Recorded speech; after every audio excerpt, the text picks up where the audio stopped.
going? Yeah, I'm gonna do my own stream over here. I do want to. Oh, I'll start the stream. Yeah, it's starting. I'm starting it up. Yeah, I've got you two on my stream just above me, and then I'll have the books be the highlight of the camera, but you'll be on cam to say what's up. That's right. This is James' first rodeo. oh yeah, but usually I'm just audio only. Hell yeah. I'm definitely noticing some slowness on my end, so we're gonna see what happens there. Bitrate is crumbling, whatever. But I've done enough rambling. Welcome to the Mouthbreathers Guild MBG live stream podcast, wherever you watch videos on Twitch and specifically YouTube, and then nowhere else. So it's not going to happen. Welcome. This is Reading with Your Mouth, Breathing with Your Comics. With me, as always, I have the esteemed The Manny Draws via audio. Hello. And then special guest, but also here every week, is Ben Hill and his compatriot James Solomon, the creators of Time Police. We hawk Time Police week over week on the stream. Say hello to the lovely people at home. Hi, everybody. All right. This week, we have a bit of a different experience. We are going to, as you know, every week we hawk these books, but we don't show you the goodies, the innards of these comics.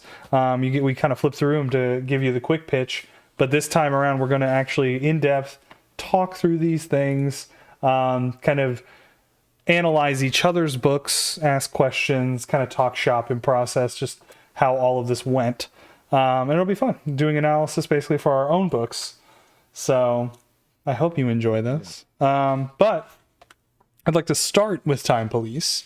Fellas, this is Time Police. You just kickstarted this book. Give me your elevator pitch for what the Time Police is before we dive into it. And if I didn't have a solicit in front of me, what would you say? Our book is a culmination of just time, fun antics, two guys going at it. No, I know. I'm messing. No, the Time Police is kind of like a love letter to science, 80s buddy cop movies, and just us trying to find our own way to kind of introduce ourselves into this space, right? The comic book space. And like Ben and I, we both are inspired by comic books, graphic novels, just anime. I mean, you name it. We have a lot of inspiration that we're kind of putting into this book, and it's just Ben, Jay. By the way, we named our characters after ourselves, so yes. I mean, we like it though. I think it makes it more personal, right? I think it's easier to make those characters come out and be showcased, and we want them to have a journey. I guess the journey that we've always kind of wanted to live, with some syndicates, some bad guys, and just some good old fashioned fun. Well, you're supposed to reference what you know, right? Mm-hmm. Speak to what you know, and it's for our first book. It was just easier to use our own voices to help develop the characters, because and I appreciate it because I'm like, look, I've got models right here. I don't have to go anywhere to find references. So it just made it a lot easier. And I have to say, super lucky to have just fellow creatives pitch in when we did the Kickstarter. So Kev, your cover was done by our very own Manny. Thank you, Manny. So thank you, Manny, for that. We do have the wraparound cover that I did, and then our friend Siler Bedoya and his buddy Steve Cannon also did a Lethal Weapon homage cover. So we're still working on getting these out on a store for people to purchase. As soon as we do, of course, we'll blast that everywhere in people's faces on the social medias. But yeah, that's just real quick pitch there for all the other people that jumped in. Not to mention, I have to thank, because if not, I'll get in trouble. I have to thank my wife for being our historian and keeping our timelines accurate, because that's a big part of when you're jumping to specific locations in time. You want them to be historically accurate. So thank you. Shout out to Lisa, and then your I think my wife better are actually half. like reading the book to make sure we didn't have a lot of grammatical errors. Because obviously I can't write. English is not my first language, I guess. So, she was a very good help with that. And, it was just fun. Like, man, guys, if you like time, if you like, in a sense, it's like very much Loki inspired. If you like these types of concepts in sci-fi, man, we're putting it all into this book, and we hope a lot of people enjoy it. It's like Time Cop meets Lethal Weapon. Exactly. Well, truly. Lethal time weapons. Lethal time weapons. Well, nice. And so how did Ben, I mean, I've talked to you a lot about kind of your drawing journey, but where does James come into the fold? How do you guys really get synced up, and where does the decision to make this book really originate? Oh man. So I think it's very interesting, right? Ben and I met actually working in, I don't think it was until it was just a couple of us, other coworkers talking. Ben and I realized that we actually have a lot of like interests, especially with anime, comic book superheroes. At that time, Avengers Endgame was about to come out, so that was a huge buzz. And it's kind of weird. All the nerds came out during Avengers Endgame, right? Like people you would have never suspected to be very interested in these topics. You started seeing a lot of people, but you have to weed them out, right? There's fans, and then there's the people who know, right? I read these funny books when I was a kid, and now they're movies, and I'm allowed to enjoy them. It's like, no, you were allowed to enjoy them when they were comics. It just was weird. People will make fun of you. But just to answer your question, like in my life, I've always written stories, right? My background is in music. I used to play the cello, and a lot of my friends back in high school, we would literally make stories and like composing our own music to go with the stories, right? So it was like always something that I've done. I just never could find a way to bring that to life, right? I could talk about it all day, but visually seeing it is something else. So meeting Ben was kind of like a godsend, right? We both were talking about it, and we said, man, maybe let's try it. So we passed around some ideas, and this is the one that we settled on, and we're very happy with it. And it's kind of funny because we made the idea, but we didn't touch it until about a year later. Yeah. Something like that, where we made the idea, we came up with the characters, he drew some concept art, and then we stopped. Then we came back to it. Well, so when we first started it, we had a third person that was helping us out.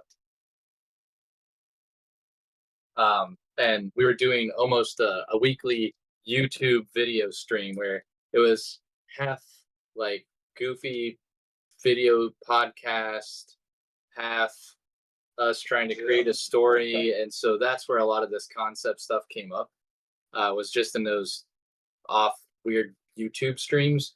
And then the other guy was just like, yeah, it's not really what I want to do. And James was like, well, we've got a great idea, and we've got all this other random shit that we threw at the wall. So we really should just see where this goes. And so, yeah, like you said, it was 2018, 2019. I think we started officially working on the book and putting together stories in 2019. Mm-hmm. So it's been a long road, and the fact that we became fully funded in our Kickstarter is just it felt very good. Sorry, long-winded answer. No, you're good. Nice. I'm getting prompted off screen, so apologies for shaking my head. It was not rolling my eyes at you. It's all rolling at my family. It's all good. My damn wife and kids. Not even that. My wife and kids are great. I've got extended family that's like, I've got technical issues. Please help me fix them. Yeah, man, I actually got. And so was this both of y'all's first book overall? Like first time going for a full 20-ish pages issue? Man, so gosh. You go ahead and talk. You sure? I gotta find something. So yeah, this is my first official work, right? So for a lot of things, I just wrote a lot of short stories, and honestly, the premises of those stories were way different than this, right? I never actually did a comic book format. Most of mine were just kind of like one-off stories, just concepts I wanted to play around with in my head and see if they kind of worked. So coming into this medium, it was very hard, right? Like comic books, like if once you read the book from beginning to where it is now, you can see a lot of things change. I think on both of our ends, a lot of things change. But writing this will be my first official work of art, essentially. So. And what would you say James, what would you say? Oh, okay. Ben's got something in his hand. Hold on. I was gonna say, go ahead and ask James, and I'll jump in. I was going to ask James, what would you say you did learn through this process of making this book? Like, what are the biggest takeaways about this art that you've kind of internalized and want to continue to develop? Oh man, it's pace, right? So a comic book, if you think about, like, especially just reading any comic book, there's a lot of kind of like assumed spaces in between each panel, right? It's not as fluid as you would do if you were like reading a book or watching a show, like other mediums of like content, right? And what I learned is that I need to try to tell a cohesive story within the amount of pages I'm given, right? And still have it not be over explained, right? Because actually, that page you have right there, the one on the left, right? I feel like I did a lot of over explaining because I was trying to explain a lot of the content that I want to kind of express. But what I learned is you have to assume things. So, like, you have to trust the reader that they can assume that, okay, I understand where this is going. I don't need to have all this deposition and all this content. Well, So there are times where an info dump is necessary, helpful. right? Yeah. But we were introducing the story, so I had to learn. I'm trying to learn my pacing, and I think towards the end of our first book, I'm feeling a little bit more comfortable with my characters and the sets and things, so it makes it a little bit easier to do this pacing. But I think another thing that I kind of learned was just having to visualize things that Ben has to draw, right? So it's not so easy to just say, "Hey Ben, draw black holes, sucking things in." Like You it's can. I can, right? But I have to understand what my limits are in terms of description, because I might not even be able to describe something that I'm thinking of in my head properly, and it might not be conveyed properly. So it's these are the things I've been learning as we've been writing, and I'm starting to feel a lot more comfortable with these types of topics. So yeah. Are you? I think James was super nice too when it came to drawing certain things, because I would be like, "Is this what you were thinking?" He's like, "It's great. It's great. It's great." That's great. Well, I'm trying. How are you? Did you guys come up with like story beats or like the arc of where you want to go, and then Yes. you just start diving into the first issue? So you have like plans for the first, second, third, fourth kind of thing. Like, Yeah. it's all planned out We like We that have now. 6 arcs. 6 arcs. Yeah, it's 6 arcs, right? We discuss a beginning, right? A potential beginning, potential ends. Let's put some S's behind that, right? And then we settled on this beginning because it actually sets us up pretty well for going towards where we want to go. Like, we have these big ideas that we want to kind of accomplish, right? Like, our big bad, or uh, how this all kind of ties in, together. And we're just kind of filling in the spots to get to those specific arcs. So it is fun. Like, we're very excited for this next part, because now that we've introduced it, we can finally really start fleshing out where we wanted to go and how we want this comic book to kind of act in its space. So it's very nice. Yeah, it was important. Are y'all ahead on webtoons? Like, I know you guys are posting on webtoons too. Are you ahead on that? Like, past this first issue? Is it posting past this first issue? You know what I mean? No, not yet. So we, after we got this done and we found out where we're at, now it's recalibrating, because I know you've had to do some adjustment on the script side. Yeah. So another thing with this is that we technically, this first issue, we wanted to print something, and we wanted to give who we were selling this to kind of like a bundle, right? Because we did kind of like 3 parts instead of doing issues. it's weird. We're working through the median of being in a web comic, but actually physically giving media, right? And with the web comic, you can like break it up into parts, which gave us that pace where we were releasing weekly pages, and it kind of worked out. But now that we've made this first issue, it's like, okay, we're giving the viewer just a big kind of package, right? And where we're going to go next is like working on part 4, part 5, and usually those are what, 8 to 12 pages, maybe. It's not that significant. I was gonna say any 8 to 12, because as you guys know, like if you can keep it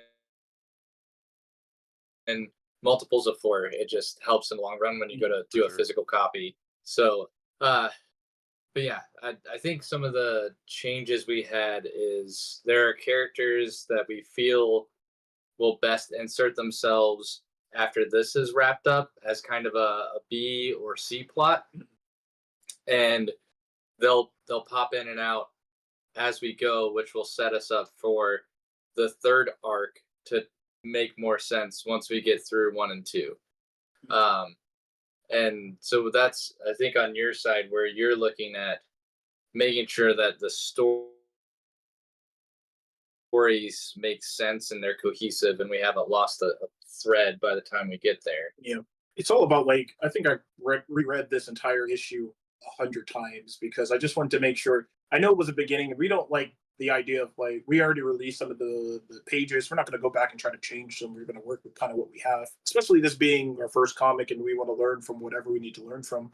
It's just that these next parts that we're going to be introducing, we don't want to. All right, we're messing with time. I was going to make a pun just now, but we don't want to waste our time trying to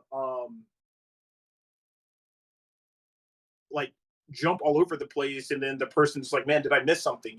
Like the guy I was talking about this at Heroes Con, where John Wick, when I watched the first movie, I was actually confused because they were referencing his past, and I was like, wait, did I miss a movie or something? Did I miss some content that exists out there? And am I spoiling this for myself? It kind of left me confused. Don't get me wrong, John Wick is awesome. I'm not saying it's crap. Just Yeah, make take that back. Oh yeah, Yeah. exactly. I was just say careful. Manny Looking will for a- fight you to the death. But for me, it's like I just wanted to make sure that, okay, I know I'm not starting from the beginning introduction, right? In a sense that, oh, our characters were born here and doing all this stuff. But I also don't want our viewers to get kind of lost in saying, okay, man, this is kind of confusing. I have no idea what's happening. Like, why is this happening? So I started at this point, and I want to be able to flesh it out to where it's like, okay, the viewer's like, oh, this is just, it's here. I'm ready to accept it. I want to accept where they are, and we're going to go from here and see where it goes. So I keep telling them I'm ready whenever we're ready to press go on Time Police issue 2. So whenever we get there. Yeah. And so, same question to you, Ben. I guess, what did you learn? Comics take a while to make. It's so weird. Dude, they take so long. Yeah. But All right, I'm watching chat. Now I Yeah. see Brock and Bailey in there talking shit. So now it feels like a real stream. Yeah. I love that Bailey didn't say anything until Brock was like, I fucked up. yeah. Oh, man. But yeah, Ben, what did you, I guess, learn as you were from point A to point B on this book? So it's funny. I definitely learned that I have a lot of room to grow. I feel like from where I started at the beginning of this to where I ended up, there has been growth as far as playing around with perspective and getting more comfortable with interiors. I still have leaps and bounds to improve, but like the way you see characters and the way you see buildings and how simple everything is in the beginning, just because I'm trying to hurry up and get these things cranked out, because it's I know, Manny, the mantra we talk about is Finish not perfect. finish Yeah. not perfect, right? And there's so many times where I'm like, I want to go back and redo that. Yeah, I get you. But by the end, I just found that, hey, I can create a comic book, like it can happen, instead of me just constantly doubting myself, like, yeah, it'll never get done. This is a fun little project. And now that we've done this, I'm like, and we did the anthology, I'm like, I just want to keep doing this. Like, I just want to keep illustrating stories, hanging out with my friends, making cool shit. So what I thought was a hobby, or that's, been kind of a hobby of me just drawing weird, goofy stuff my whole life. Now I'm just like, now it's finally a passion, having done this and having done the anthology and having things physically in my hand that I can say, like, wow, like that turned out pretty darn well. I know I can do better, but damn, what a great first effort. So Yeah, man. I mean, I definitely see the growth from the first page to the very last. I did want to touch on that, and you brought it up first, so thanks for that. But but no, dude, I mean, it's I'm the like, first to point out my own flaws. So I mean, we all are, right? uh, Our own worst critic, but it feels like you're getting a bit more confident too with those backgrounds, like like the last like 8 pages or so. Mhm. They get crazy, man. Those backgrounds are awesome. That little weapon shop or whatever with the like that's fun, and then the cityscape. Yeah, the That cityscape is pretty fantastic. I was just like, oh shit. There's some Easter eggs in Yeah. that. Yeah. there's fun Easter eggs all over the place when I got to the end, because it was like you said, Manny. I started to get a little bit more confident. Yeah. Dude, the weapon shop was so much fun. I was just asking people, like, all right, give me like your favorite video game weapon, because I need some stuff Yeah. to put in the Yeah. background here. That's great. And so like there's so much goofy stuff that's going on in the background. There's oh, what is it? The Phantom Zone projector from Superman is like on the discount shelf, along with like Trick Gambit's trick playing cards. Like it was just little stuff like that was so goofy. Yep, That's Brock. Brock said, "Dude, I gotta have a can of beans." So there's a sign that's like about crush your can of beans. Oh, man. Yeah. So many weird, goofy things. Robot Lucha is one of the signs that I thought was fun, that I just kind of threw in, and uh, big landscape shot, the cityscape shot at the end. So all the goofy stuff. I got to do Kirby dots, and now I'm just like, I just want to do more Kirby dots. So the Dude, I crackle. know. Yeah, the crap. Yeah. It's addictive. Yeah, not only are you like taking bigger risks, not risks, but like really going balls to the wall with the art by the end of the book, but it feels like you're having a lot more fun by the end of it. Yeah. Like, and I know part of that is just figuring out characters and design and placement and stuff like that, but it almost just feels like you're like, fuck it, I'm going to make this guy look like this, and I'm going to put this here, and I'm going to, it just really like feels a lot more like you than kind of the first few pages, Yeah. Yeah. I think that was one of the best points about us saying, like, we're not going to change anything from the beginning, because, we are, indie artists, and we want the people to see that progression, right? Like, holistically, just the subject matter as a whole. And it actually feels more authentic to me that what we released online is not different than what they're going to get in the book, too. Is just to say, hey, like, we wanted to keep that. I mean, that's not completely true. I know you want to change it. So yeah, as far as like not redrawing entire pages, when I finally felt like, oh, I know what I'm doing.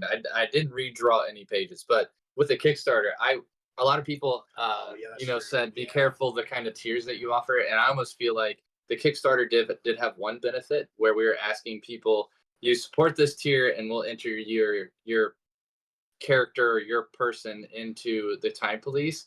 And so as you flip through this, you'll see all these characters in the background that weren't there on like the webtoon pages.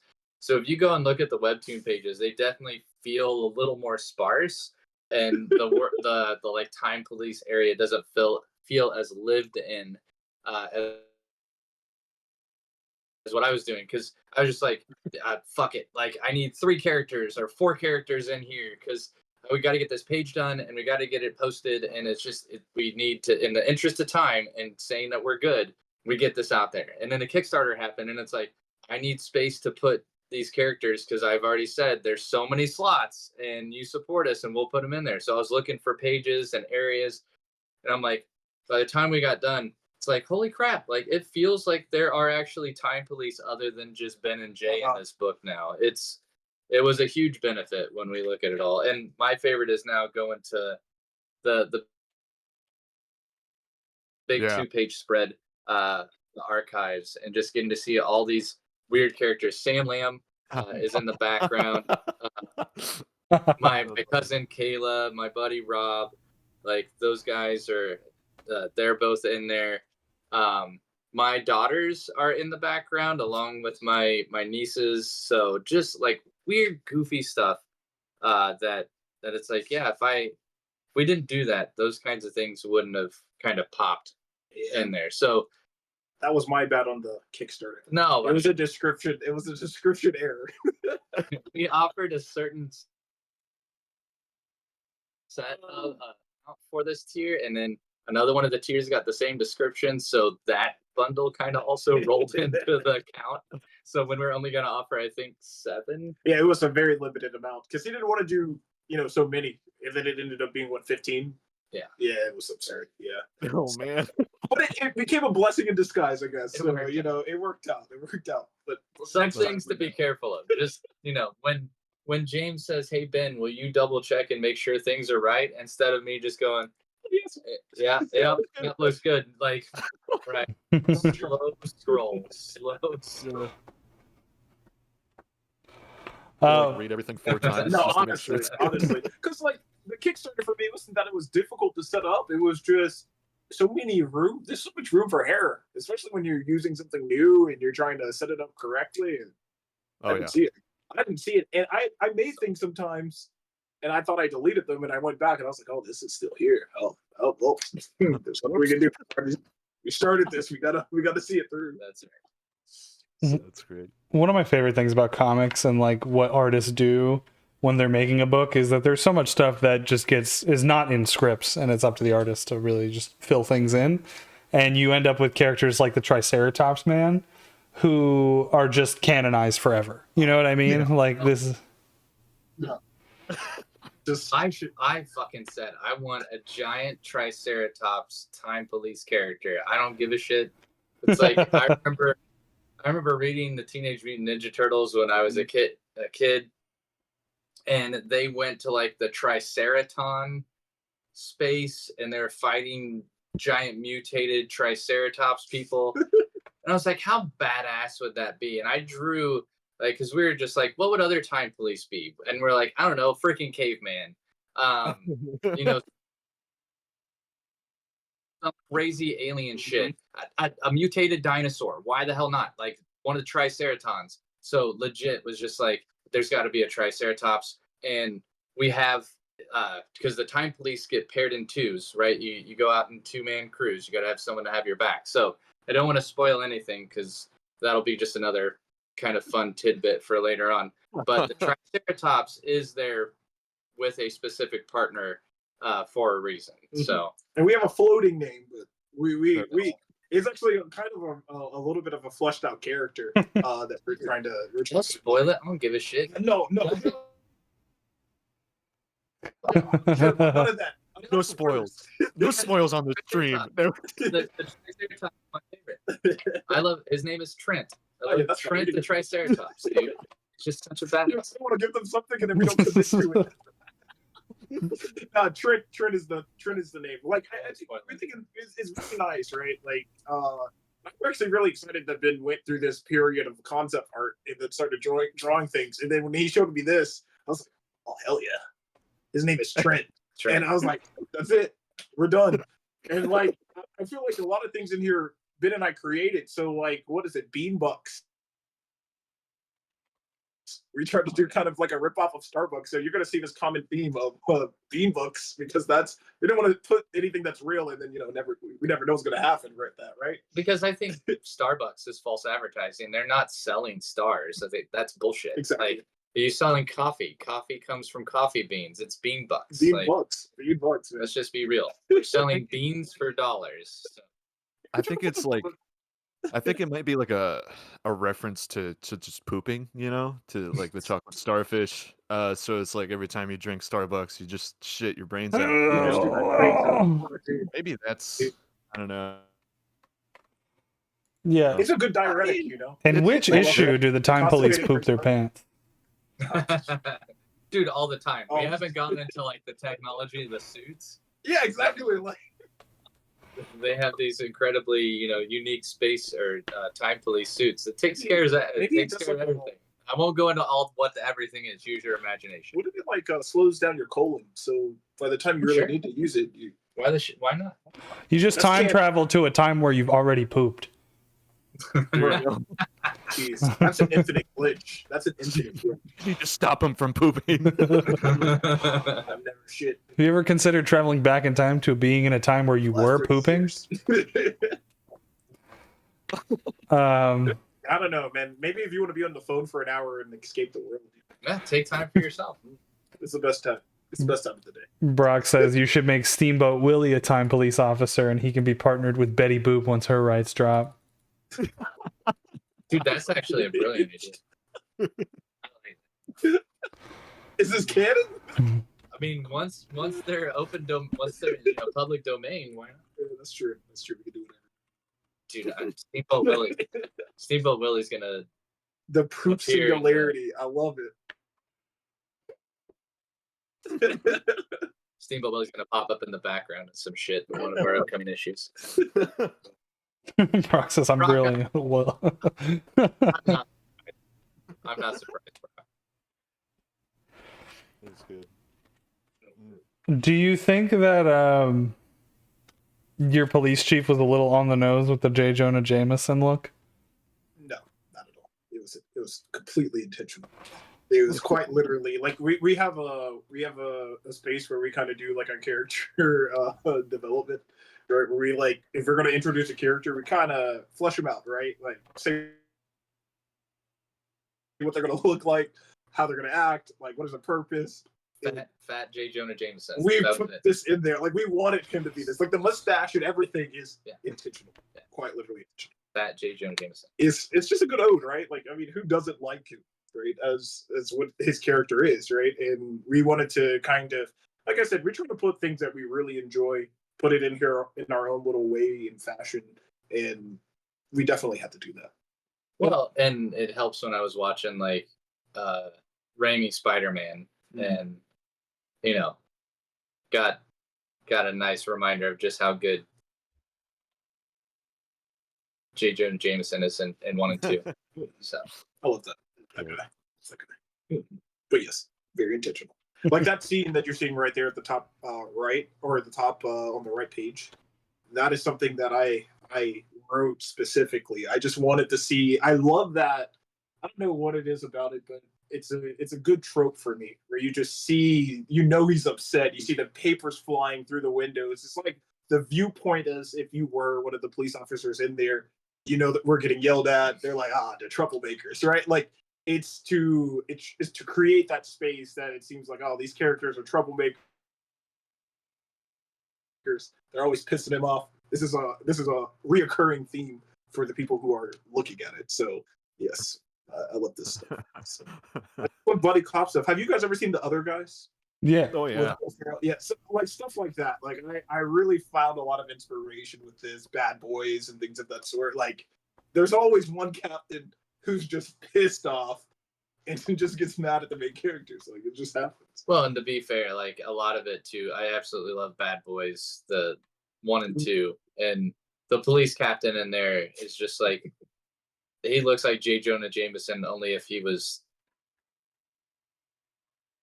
like a foot and a half shorter. So It works. doesn't have the little mustache either. But Yeah, I feel like we're laying into like stereotypical like police captains. Yeah. And for me, it also was trying to put some realism in there because I feel like I've never seen a movie where the captain isn't kind of heavy set. It's like he has some girth to him. You can tell he's drank a lot of beers in his time. And he's done his time. He's done his time, and he looks kind of worn, but he's still very like high blood pressure, always yelling. I mean, there are some little tidbits too about just what the captain's all about. If you go to his page and Yeah, he's got look in the background. Yeah, he's trying to got flesh out scotch his- and wrestling, so he has nothing in common with you. But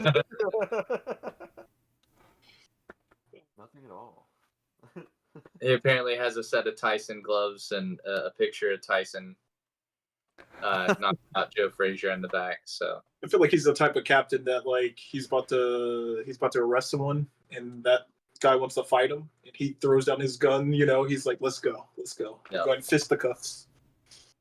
Yeah. Brock, Nice. Arlie Ermy is dead. yeah, can't do that. That wouldn't work. And Bailey, I mean, don't get me wrong.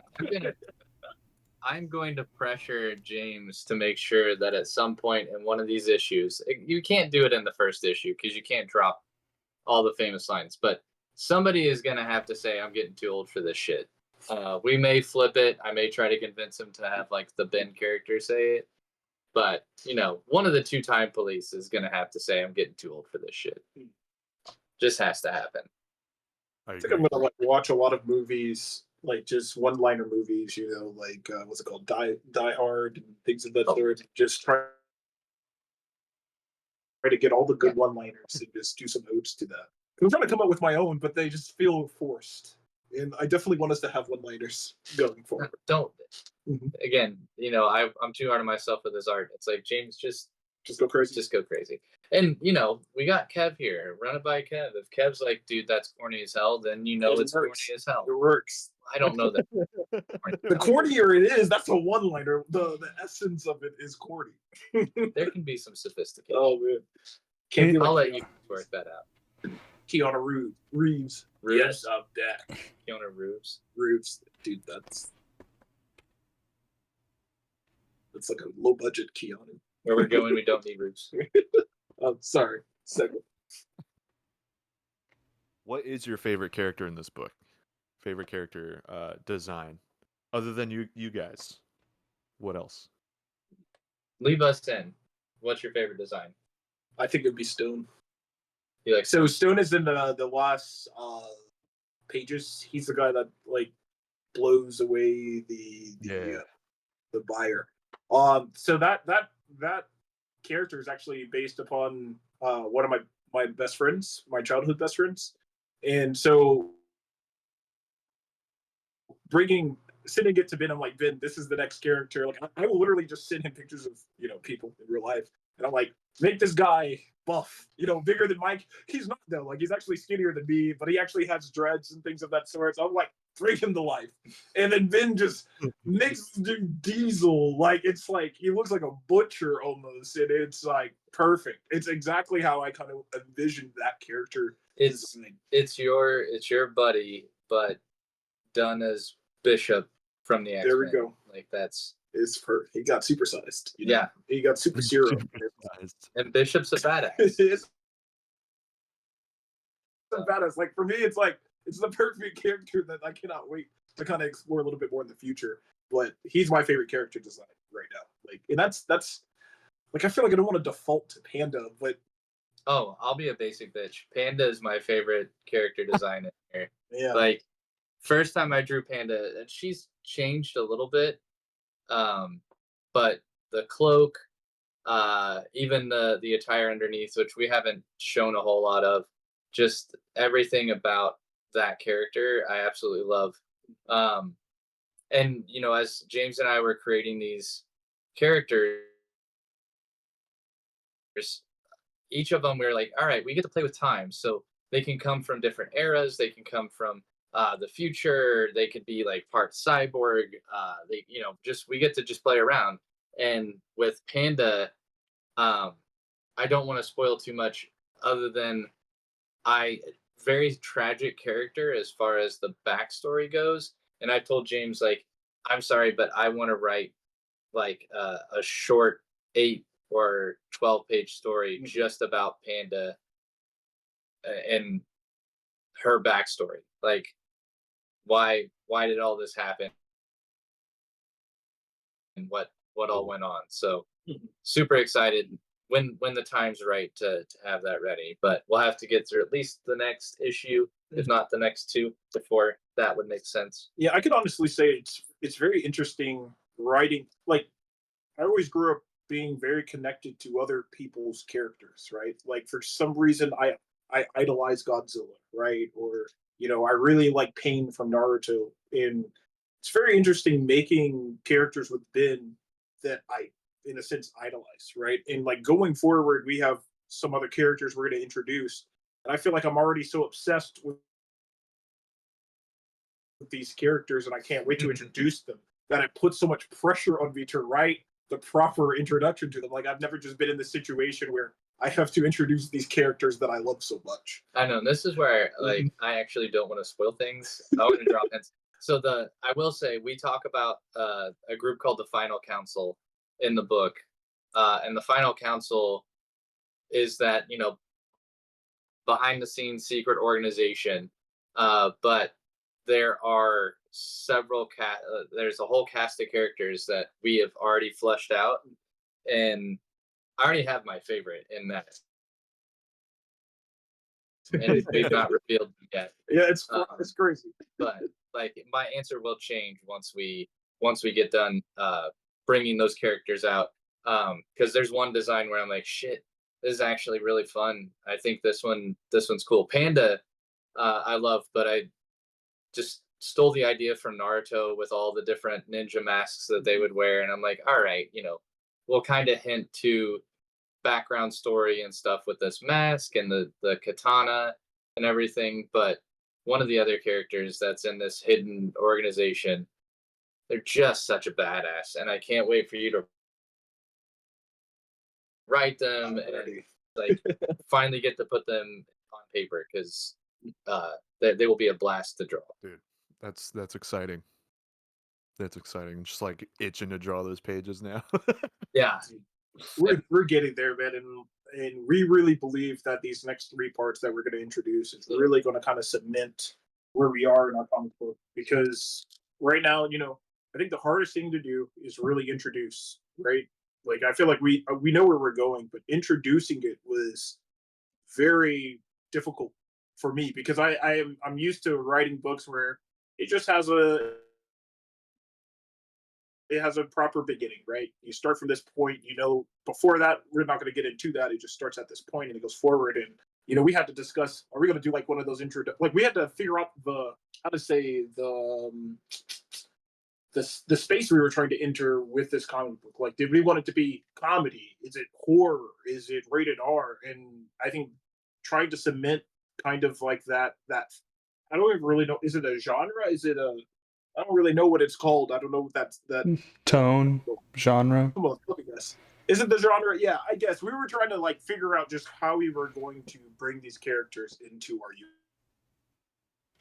universe. And now that we've started it, I'm like, all right, that's done. Now I know where I want to go with it, and I know how I want to work with Ben to develop these characters further. So we're excited. Oh yeah. Well, Sounds and like you guys are a blast. yeah, and when you are stuck on these things, like what to exposit and when and how to do it, I would say just start by not explaining anything, writing your story without explaining a goddamn thing. And then if you go through it and find things that are confusing or are a pain point, then by all means, find ways to organically kind of work in that exposition. But audiences are smarter than you'd think. And intrigue is something that keeps people turning pages. So don't ever feel like you have to over explain everything. It's something that you can always keep in your back pocket as creators, but ultimately just like let it ride without the explanation. And if it doesn't do well, if people don't get what you're going for, then you can retool it from there. But like, that's why. Yeah, I was gonna say that's why I drink wine when I'm writing, because it helps me black out certain parts. Because you get the more wine I drink, the better it like black out certain parts. The space. I'm not even joking with you guys. I'm not even making a joke. Yeah.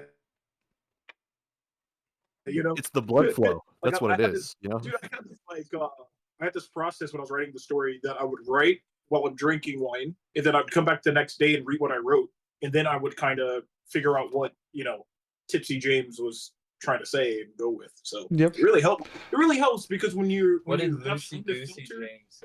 it's like your mind is unfiltered when you're drinking. Like you feel like you could just put everything out there. It's a mess. You're not so critical of it, and then you can be critical when you're sober. The adage is write drunk and edit sober. Ernest Hemingway said that. Would Get that ya? tattoo. Very common practice. Getting great wasted. Yes. All right, man. I'm ready to ask some questions, Finn. How about you? I know you guys. I'm tired. You guys have asked too many questions. I think it's our turn. Okay. Okay. Yeah, I guess Okay. Sure. Yeah. wings that I've been looking at for like the past hour right in Yeah, front of you me. can go so, eat, and I'll bother. And you can jump in here. All right, so switching gears over to your guys' property, Renown. I know, again, you guys have known each other way longer, as far as like back in grade school, and,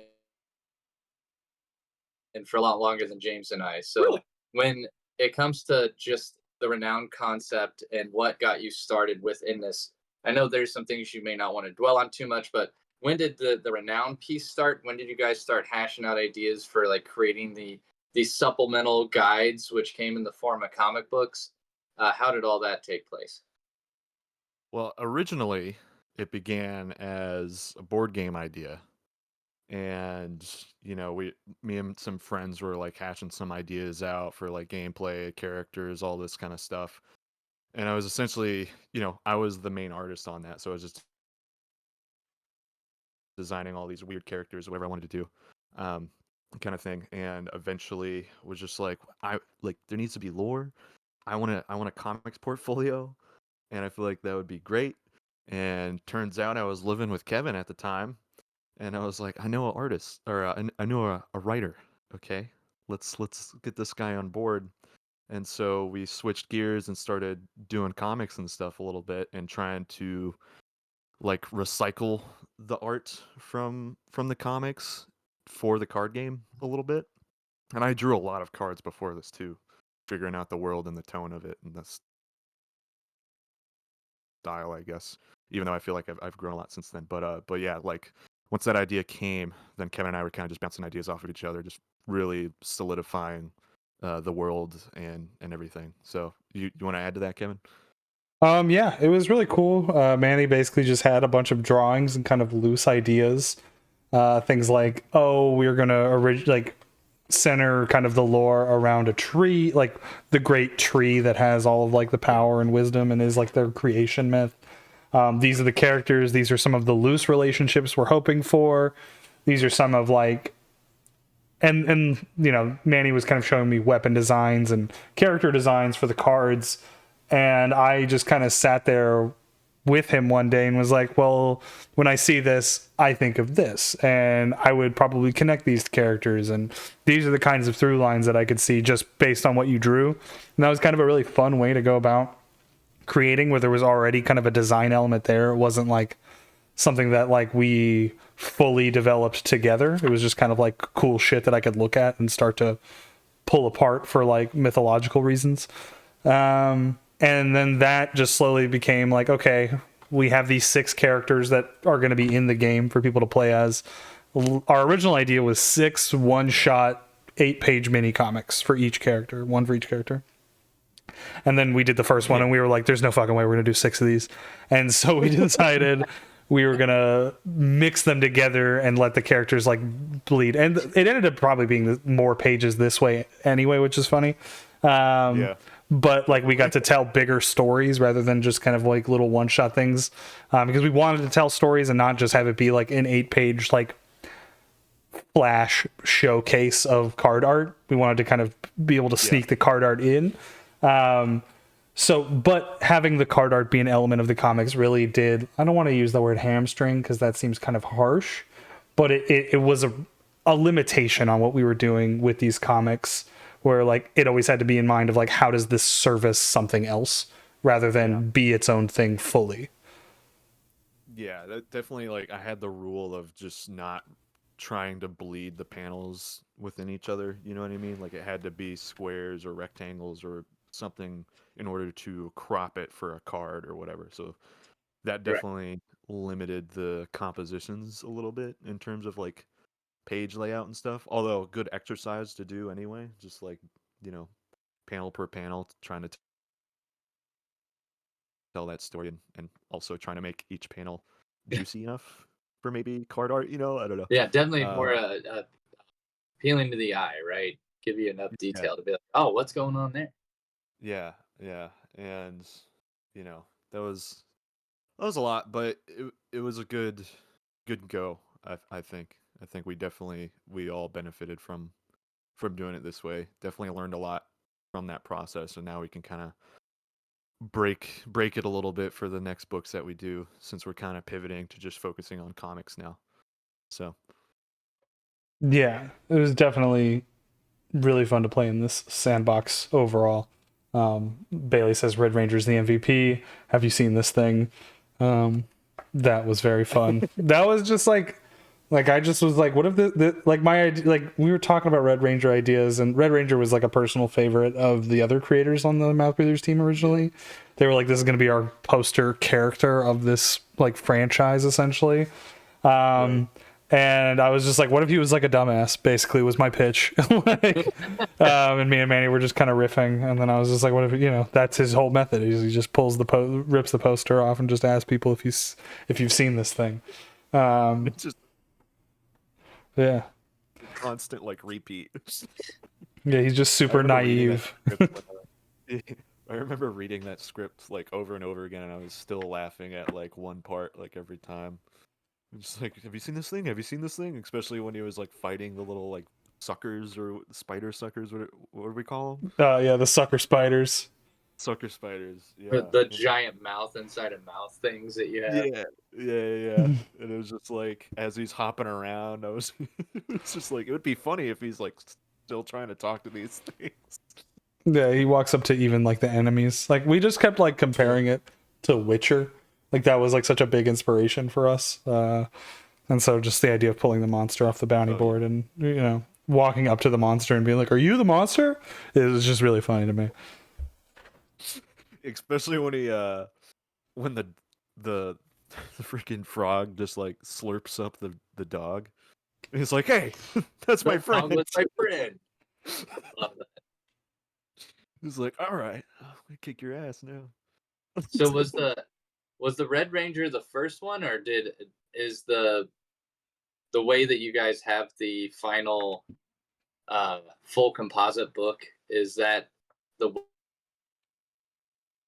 way the stories were created in order? Did you do kind of the king and the creation of the beast first, or was it kind of out of order from what you currently have it? It was out of order, for sure. So what Yeah. was Red Ranger was the first one that we did together. Red Ranger was first. Okay.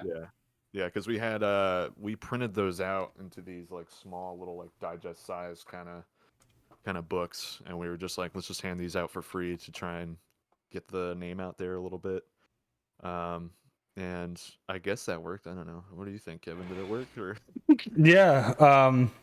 At least in small sample sizes. I don't know what we handed them out like candy at cons, and so I don't know how much turnaround we got from that, but from the people that we were like actually talking to and took the time to flip through it, it was a big hit. It was apparently a very big hit at Acme Comics, which we're very humbled and feel good about.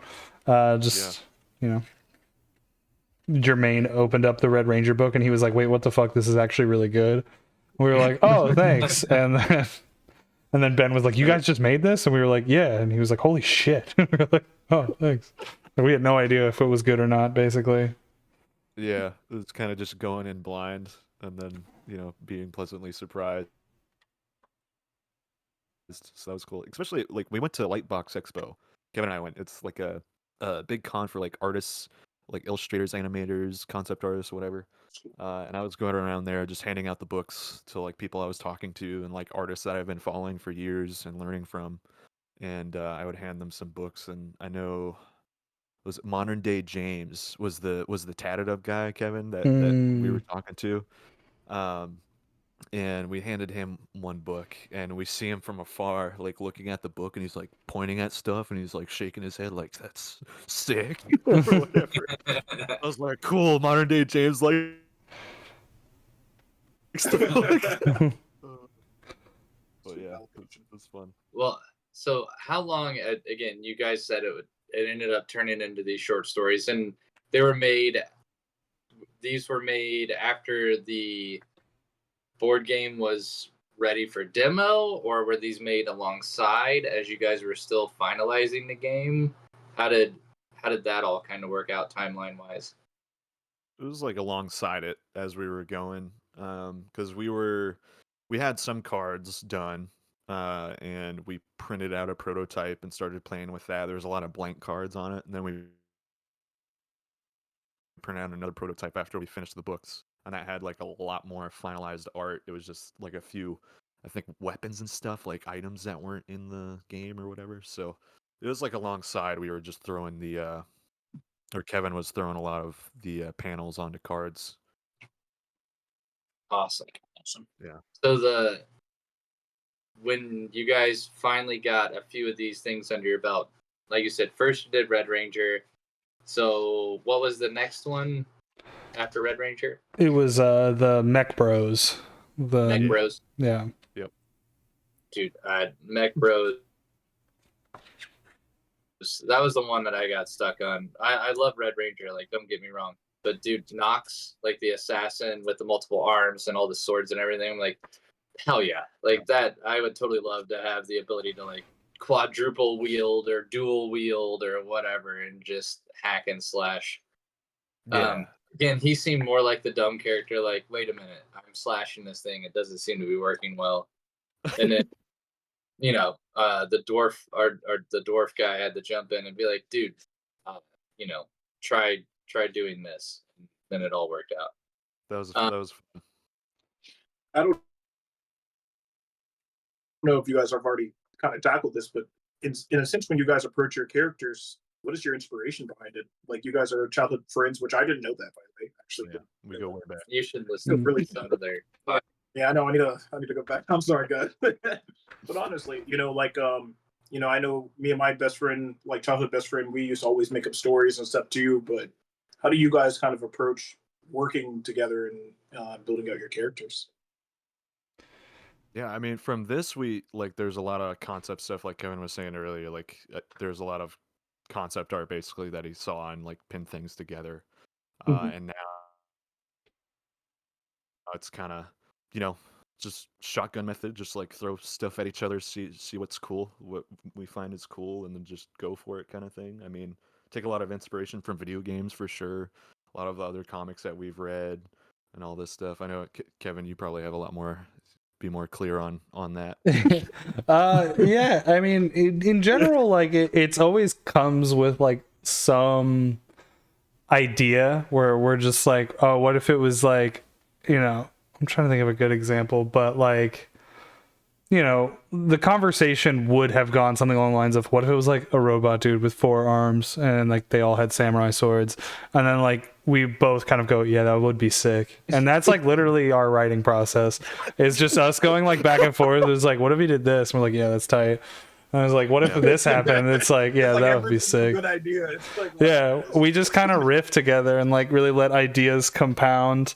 Most of the like meat and potatoes design work is a lot on Manny's end with the characters, but then I'm just kind of throwing out ideas like, oh, what if he had this like pouch and he like carried whatever in it, or what if his weapon was like marbles or something. It's like whatever the fuck we're talking about. Like his sword should be really big, like, really fucking big, and then we're like, yeah, that would be sick.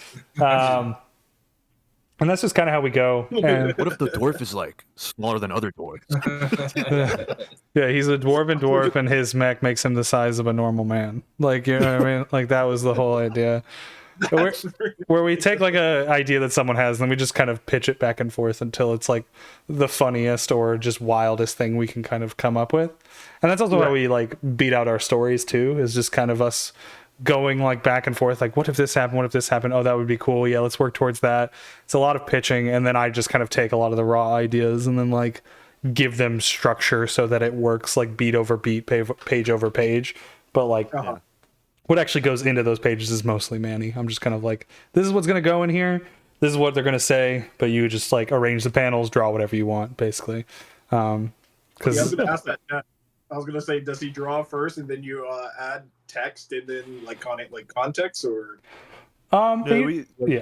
we go over like the script and stuff. Like, well, like Kevin was saying, we'll pitch ideas back and forth, and then Kevin will go in his cave and put on like weird movies and sounds and stuff, and then out comes the script after that. After that moment, gives it to me, and then he hears me making weird noises and stuff in my cave, and then the comics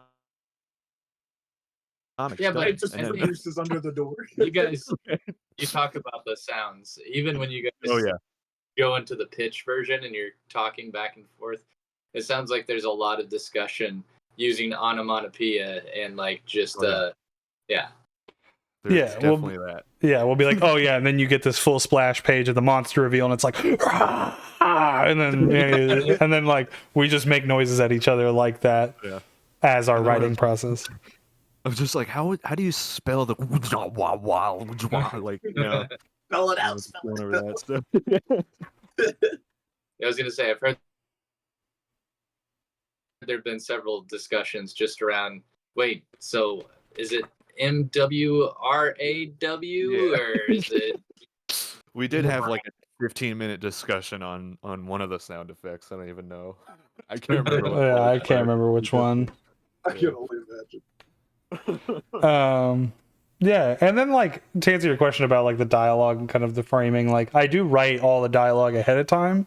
Yeah. But then if Manny like blocks it out in a certain way, or if there's less headroom in a panel, or there's like some negative space in another panel where we can kind of like break things up and put it there, I'll give it like a last pass on dialogue and essentially like letter alongside Manny, where we're just like, actually, let's like, I don't want to take up all this space with a caption, so we're just going to cut the caption, or oh, let's put it over here, or we can say a lot less, like most often it's cutting. It's like, oh, I had him say 3 sentences, we're going to cut it down to 1 to just get the point across, and like that's fine. And because we want the book to look and feel good, it's got to have like a rhythm and pace to it, page over page, panel over panel. So yeah. So we Yeah, definitely definitely. go over it like 4 times after all the art's done, and just like, all right, how does this? I don't know if this would fit over here. So what do you think about that? Like, and then Kevin will make it better. So Well, one thing I wanted to bring up, just because I think we've talked about this a little bit. oh no. well, what happened? What the fuck? Oh my gosh, what happened? What did you do? We got hacked. The cyber attack. Oh, we're still up. All right. So the Mech Bros book, there's a lot of textures that were placed over individual panels, and the colors are a different color scheme, a little bit more muted than what were done on some of the other pages. What was kind of the impetus behind that? Yes. So for all the textures, like I wanted to have, for one, I wanted to try something different for each book, too. And with the Nox book, with the Mech Bros book, since Nox is like a cyborg character, I wanted it to be like, from page 1, his vision is pretty good until he starts getting like messed up, and then I'll add more textures onto it. So it's like his visor, like, the glitches and RoboCop and Yeah. stuff, kind of like that. I wanted to have that kind of feel on those pages. And so that's why the Nox book has like, so like, I'm a texture whore. So that's why that book has like so many different things going on. But I thought it would just be a cool idea. And then especially like messing with the lettering when he's getting work done in the shop. Yeah. So when things are like repeating and like out of the word bubble and stuff, and it was just really messing around with it, and then kind of trying to like get the feel of how this character is feeling throughout the whole story. That's Yeah. kind of where my mind was at. It's with the definitely a book. good way to like, especially going to other stories or something, you're like developing all these tools and these approaches that you basically end up mastering going towards other stories. Right. And I find it very fun that you're playing around with these types of these things, because texture is everything, man. Like, Dude, Yeah, I love texture. I love texture. It's like when you touch Kevin like a knows. soft blanket, you can always tell the difference between a really good, well-made blanket and a really bad blanket based on that texture. You're like, oh, yeah, good. This is good. It's like, No, this is thanks, man. awesome. Yeah, just having lots of fun with it. Mhm. So, when it comes to kind of the world of Renowned and other projects that you guys have for the future, is there? Um, I know you guys are working on something to follow this up with, uh, and we've talked about things, but what's kind of the grand plan for Renowned going forward? Um, yeah, it is a good question. I could say broadly, our plan is to use the fantasy land within Renown, which the continent itself is called Phyrexia, um, is basically a playground for all of our kind of genre and concept ideas. We really just want it to be a place where we can house almost any story that we create. Like almost every conversation we have about something we want to do, we say to ourselves like, could this be in Renowned? Just to let it all kind of be something that builds to a bigger kind of picture, a grand scheme, if you will. But that it's with whatever we want. So we have plans for like westerns, more sci-fi, very like Berserk, Dark Souls inspired, like heavy dark fantasy, like grimdark stuff. We want. Oh, are you trying to get the laser light show? Yeah, there it is. Ridiculous. Fireworks, and it's not even the 4th. That's right, it's the 3rd. It's listen up. But like, I can say that like some of what you have here in this book will be continued eventually. Honestly, the character we came out of this the most intrigued and like excited about was the king himself. So there's going to be a lot of stories about the king and his kind of grand plan and all of the things, because whatever he does is going to impact the world at scale. There's going to be kind of cataclysmic events that like change the shape of the world. He's kind of like I don't know if anyone here plays Magic the Gathering, but like when Nicol Bolas the dragon shows up and causes calamity on one of the planes and it like resets a timeline and shit like that. It's kind of our equivalent, I would say.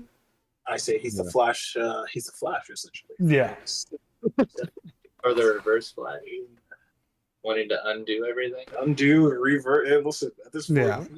he's just a god. That's crazy. Yeah. So then, I mean, that was one of the reasons why we put that story first in the book, was just be like, this is how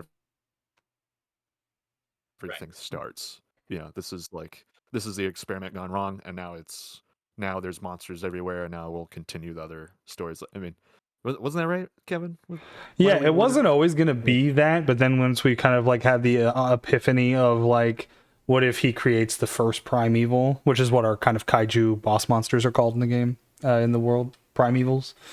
Once that happens, like everything else kind of formed around it, like, and like the context of it being the queen, who's actually the first primeval, and giving other characters motivations, like hunting that one down, stopping the development of further primevals. And like, it's not clearly explained in this book, but just for the lore exposition, basically they're the product of interdimensional splicing of different monsters from different dimensions into giant mega monsters, is like the simplest way I could put it. did you guys always have this kind of, I don't want to say multiversal approach, right? Because I don't know if that's the right terminology, but did you guys always knew your guys were going to kind of like make separate stories under kind of like the same guys? Did you guys always know that, or is it something that you kind of developed after working on the game and the first issue? I would say we always knew it. Not like obviously and like built with the intention, but like Manny and I, at least I know I'm diagnosed. I don't know if Manny ever has been, but I have like a pretty intense ADHD, and I pick up and abandon. Yeah, I pick up and kind of drop projects and like have a hard time. Like the idea of writing, like for example, 80 issues of the Fallon story, the warrior princess, right? Would get exhausting to me, but I could write 80 issues of different genres and different stories in one giant universe. It's our way to constantly kind of pivot and keep ourselves interested, but building towards a larger goal. I like it. I like it. It's just a way to stay fresh always. And even if you did come back to one of the plots, you've already done, 5 other stories. It feels like, it feels really nostalgic coming back to the story to expand. I understand. And I like the idea of doing like small stories because, like 8 pagers and stuff. I'm Mhm. getting like more and more excited about it, of doing it that kind of way because I mean, you look at the Inkle with like Mobius and Jodorowsky, and that was like published through Heavy Metal magazine over years, and then finally collected in the big book, the Inkle, along with a few other stories in Heavy Metal magazines. So it's something that we can just build for however long and then put it in like big collections or just keep it the way it is. I don't know, but this is a fun idea, and to keep things fresh, we can jump around by doing those like shorter ideas, smaller ideas, and then also, allows us to focus on other projects too. So we're not getting like what Kevin was saying, like we're not getting bored of doing like one thing, over and over and over again. We could do some crazy like black metal book or whatever. We could do some crazy like sci-fi stuff. We could go back to Renown and do some more fantasy, whatever, you know what I mean? So we could just play around in this playground that we're building in different areas whenever we want. I like it. Keeps the wheels greased. Yeah. Mhm. I did have one question because I do think it's interesting that you guys kind of did. Uh, and I mean, James and I, it's just like, why did we make Time Police? Because we were having fun. Like, that's part of it. Hmm. You guys did Red Ranger. That was fun. You did Mech Bros. And I can definitely sense like the humor in there and some additional world building. And it was like, all right, we probably should help set the stage for everything else. So that's seems like how it's interesting you bookended with all the information dump on how everything came to be. Um, so that the way that you guys kind of did that from a timeline perspective, creative perspective, is interesting. All that aside, I don't want to hear anything about that. I want to know who the hell this King's Guard dude is with all the piping out of his mask, because that dude is my favorite damn character in here. I know you guys shared that book with me, and I was like, I just want to draw that dude. He is fucking cool. So if you have any information you can share with us about that, I just want to know more, and if he's going to pop up anywhere else. He will pop up. He will definitely pop up. We have really cool plans for his Bran will backstory. return. Yeah, his name is Bran. Yeah. He is the princess's appointed protector. And basically, it's like you just see him in the background through the beginning of the book, but then like once push comes to shove, he really intervenes and saves her life. And that's kind of the relationship. In the absence of a mother and father, she will have Bran at her side, watching over her. And I love his pipes. I love Yeah. everything. It's the he went through several iterations too, like design wise. Manny tried out a lot of different things before landing on that final one. Yeah, yeah. And I'm still like, well, things can go missing over time, we can change a little bit more. That's right. Yeah, Drop off some things that aren't as necessary. and because Yeah, exactly. because the game was built with expansion in mind, there is a ton of lore left on the cutting room floor. There are a lot of Yeah. characters that we haven't used yet that we're going to use. There's worlds and towns and villages and societies and races that we have not even Yeah. touched upon that exist in card art for the game. So like the art and concept already exists and it's already like canonized somewhat, but like it's just not in comics yet. Not yet. I like the idea of doing like a big collection, of just like the art for Renowned, like the lore in it and everything, along with the books inside it, kind of like how Pulp did their book, you see all the process and stuff, and then you get the comic at the end. I like that idea, and especially like I love art of books, so I have like art of Fallout 4, Dishonored 2, Doom, all that stuff, and just like seeing all of the iterations going on, the process behind it. I love seeing process stuff. I love seeing the back matter in comics and graphic novels, And when I didn't get that in Ultra Mega, I was very mad. Yeah, agreed. Yeah, but yeah, there's a lot of iterations, a lot of lore that we have left to explore through the comics medium, but we'll get there eventually. So Mm. But the map, dude, we spent a lot of time on the map. I will say. Yeah, the map, which you kind of That's only see. mostly Yeah, covered up by.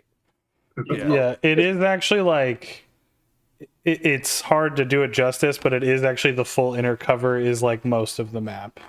If I can kind of do that to demonstrate like that, Yeah. Still very nice. that is Yeah, that's like part of the land of Phyrexia. and So, was it's, honestly a huge part of our world building lore process. Was Manny Yeah. was just like, I'm gonna draw the map, and then he just noodled for like hours on this.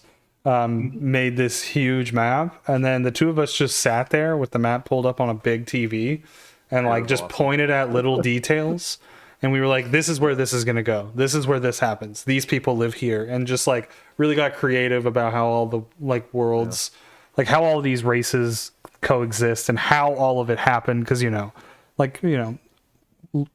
is terraformed through like continental drift and you know tectonic plates colliding and shit like that. So Yeah, and previous things in the past that have happened that may have you know, yeah, made the land change a little bit.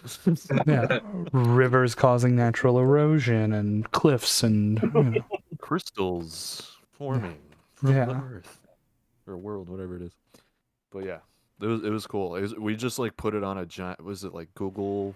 Like we used our Google image thing. And Yeah. just like put notes on it. Yeah, you know how like on a Google slide you can just add comments? That's what we did. We just highlighted with the comments and then like yeah. That definitely helped like visualize things for me, like to figuring out the world. So then, especially with the Mech Bros story, it's like okay, they're over here in this area. It's not like explicitly explained in the book or whatever, but it's like for us, it was helpful for us. You know, need to Right. know basis for the reader. You don't need to know about that reader. Okay, this is for me. This is Yeah. for Kevin and I.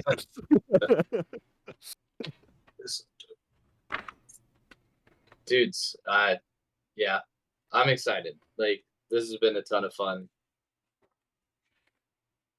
getting to just talk shop about our own stuff. And I know you guys have big plans. I'd love, off camera to share more of what we have thoughts on. And but yeah, this is again.